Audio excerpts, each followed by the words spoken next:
Ini akan sangat bantu sekali Anda untuk terbebas dari kecemasan, terutama kalau Anda lagi ngalamin sensasi sesak napas atau napasnya ngerasa kurang plong ya. Ini yang saya rasakan dulu. Kenapa? Karena sensasi napasnya berat, napasnya nggak plong. Ini yang buat saya itu khawatir, cemas, jangan-jangan saya kena penyakit jantung, jangan-jangan saya kanker paru-paru. Waktu itu kan saya juga perokok berat soalnya, jadi takutnya tuh ke sana tuh, jangan-jangan jantung, jangan-jangan paru-paru gitu ya. Padahal udah cek nih, padahal udah cek ke dokter, udah didiagnosis. Ini masalahnya masalah asam lambung.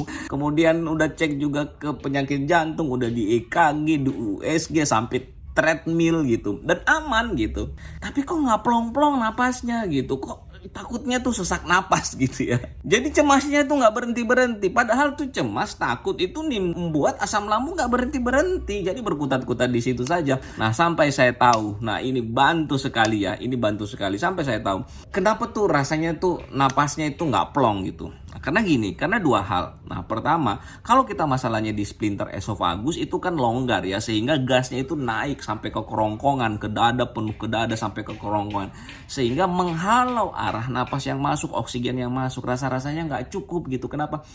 Udah narik napas panjang-panjang rasanya nggak cukup. Karena logikanya kalau dia nabrak gitu ya, ya rasanya nggak plong. Nah, seperti itu karena gasnya naik ke atas. Yang kedua, lambung kita itu seperti balon yang elastis bisa ngembang gitu. Nah, saat asam lambung lagi banyak ditambah lagi dengan gasnya, itu lambung kita ngembang. Pada saat dia ngembang itu dia nekan ke atas. Nekannya bisa ke diafragma, bisa ke jantung, nekan gitu. Tapi sekali lagi senekan-nekannya dia itu nggak bakalan buat napas kita berhenti. Tapi kan keganggu diafragma kita sehingga napasnya agak-agak berat gitu ya, agak nggak plong gitu kan. Tapi sekali lagi nggak bakalan buat kita berhenti napas. Seperti risiko kalau kita penyakit jantung. Dan sekali lagi ini organnya beda. Lambung, diafragma, jantung ini beda-beda organ, jadi nggak ada hubungannya gitu, nggak akan saling mempengaruhi fungsinya.